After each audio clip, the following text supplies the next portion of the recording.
Hello there, Commonwealth from here. Hyrule Warriors Age of Imprisonment is just days away, and with it, we have to go over some of the brand new changes that this very first Zelda spin-off game to be placed in the Zelda timeline will get. So be sure to leave a like, subscribe and press notification bell, and let's get into them. Obviously, the first big change is the fact that this game will not pull the curveball. It would be a complete lie if they do that at this point. Even though we have the mysterious construct, which we'll soon get back to, the main reason why it's gonna be this, and this is probably the biggest change from Age of Calamity, is that this story has literal scene by scene or even frame by frame accuracy to what we saw in the case of the Dragon Tear memories in The Legend of Zelda Tears of the Kingdom. In the latest Unite against the Demon King trailer, we saw very clearly that they are replicating a lot of them. We see that from the scene of the Secret Stones, we see that from Ganondorf's initial invasion before becoming the Demon King, and we can even see that from the transition of those Dragon Tear memories in those trailers. So it shows that the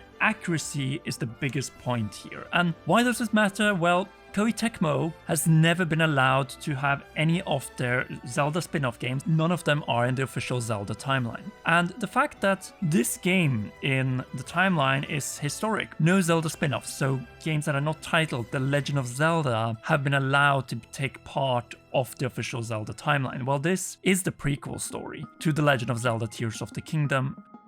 Apart from King Rauru, Queen Sonia, and Raru's sister Minoru, none of the distant past characters were named, that being the Gerudo warrior Adi, who initially serves Gerudo King Ganondorf, but who will change sides as a result of his transformation into the Demon King and unleashing a whole genocidal conflict across the lands of Hyrule. And as a result, she will also receive a Divine Helm. And these Divine Helms have been hiding the faces of the other sages as well. That includes the Sage of Fire that was handed personally from Rauru to his good friend, the Chief of the Gorons, Agreston. And it's very likely it's going to be the same thing with the Chief of the Rito, namely Rafika, and the Queen of the Zora, Kia. I don't know if it's Kia or Chia. We haven't had the official pronunciation yet when it comes to these characters. All of these will be combining the sync attacks, which are a brand new inclusion as well, with other warriors, lesser warriors from the tribes, as we have seen teased from a number of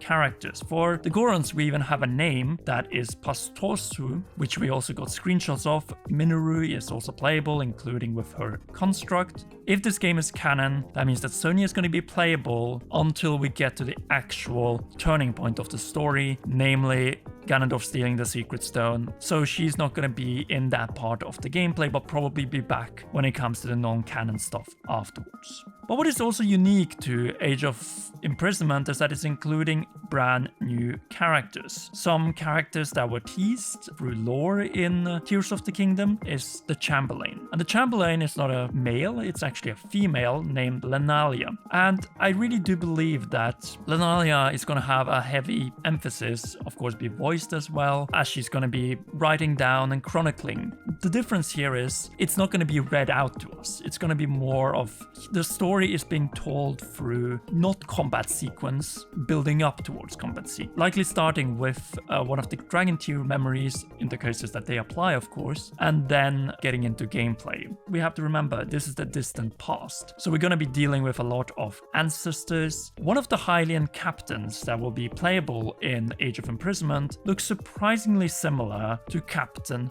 Hoss. So yes, different tribes will have different warriors that will be playable. Of course, the playable cost would have otherwise been limited. But what is different here is that we could very likely see a division of the story in two different threads, where some characters will be going into one direction and some other characters into another. Because one of the playable characters, just like we had Hestu playable as the representative of the Koroks in Age of Calamity, well, we have a new Korok now playable, and that is Kalamo. And his leaf seems to resemble a cherry blossom, Why is this interesting? Because Cherry Blossom in Tears of the Kingdom and Breath of the Wild is exactly the kind of tree that the Great Deku Tree is. Could this be the Great Deku Tree, younger original form? It is teased that he wants to set roots, and we could also see another character that we have had a lot of interaction with in both Breath of the Wild and Tears of the Kingdom in the form of the mysterious construct. Is it just the spirit of Link somehow brought back to the distant past, to where Zelda of course traveled, because we know that Link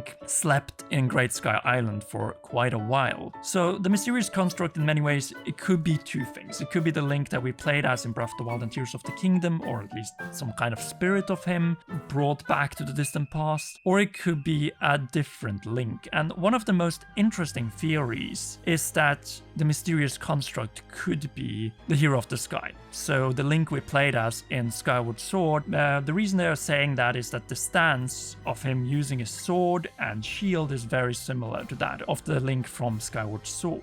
But what's interesting with the mysterious construct is that he's going on a quest of his own, together with Kalamo, the playable Korok, which sort of would make sense if this is supposed to become the Deku Tree. Later on, we know how closely the Master Sword is tied to the Great Deku Tree in both Breath of the Wild and Tears of the Kingdom, so it just would make sense in that regard to have these characters present right there. But what's more interesting with the theme of holding hands, which was the key theme of Tears of the Kingdom, is that sync attacks are not just Rauru and Princess Zelda, it's not Rauru and Minoru, it's not.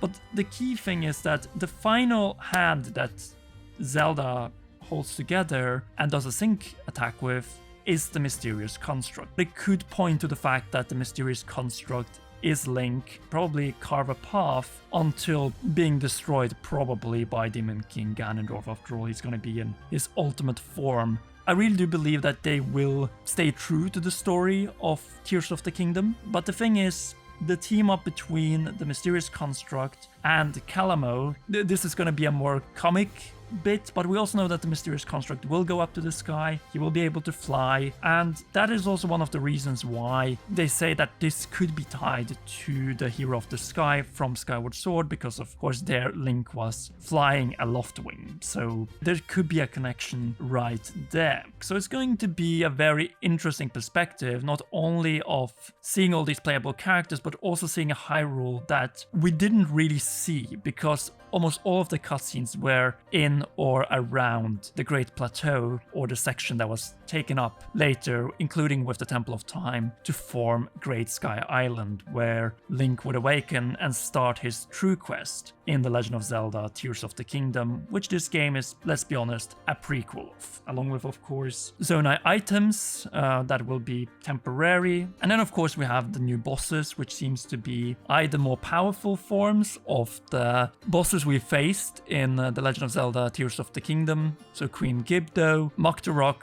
Marbled Goma, and Kolgura.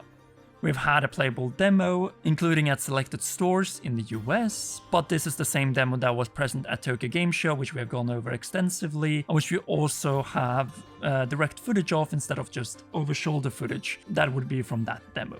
Okay, now before we end, we have to talk about the Zelda content in Animal Crossing, because this is huge. We haven't seen an update like this since New Leaf, and of course it's focused on Tears of the Kingdom, and in essence also a little bit on Age of Imprisonment, like the timing of this, just days before the launch of Hyrule Warriors Age of Imprisonment, it goes without saying. And if we look at the content here as well, interestingly enough, it's Link, but it's also Princess Zelda. But it's also a celebration of the Zelda franchise as a whole, so in many ways, is this our first Zelda anniversary celebration?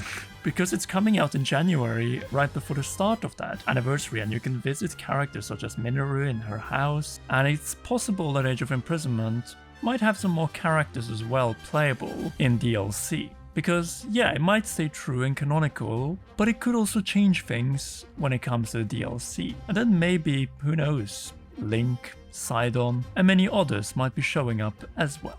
Anyway, the game is almost out. Everything that we know about this game points to that this is going to be such a big landmark game compared to what Hyrule Warriors Age of Calamity ended up with.